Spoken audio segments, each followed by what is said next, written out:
பொதுவா தமிழ்நாட்டுல வந்து முருகருக்கு ஒரு சிறப்பான இது இருக்குது. 6 படியிலயும் எப்படி வந்து கேரளா 6 சபரிமலைக்கு மாலை போட்டு போற மாதிரி தமிழ்நாட்டுல தமிழ் கடவுள்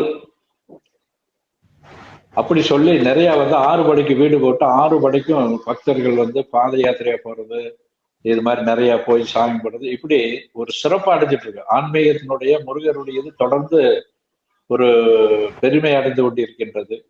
இதை எப்படியாவது வந்து முறியடிக்கணும் அப்படிங்கிறதுடைய நோக்கத்துலதான் இந்த அரசாங்கம் இயங்கிட்டு இருக்குது. அரசாங்கத்துக்கு சாதகமாக அங்க இருக்கக்கூடிய அறநிலையத்துறை இயங்கிட்டு இருக்குது. இவங்களுடைய திட்டமே அதுதானே.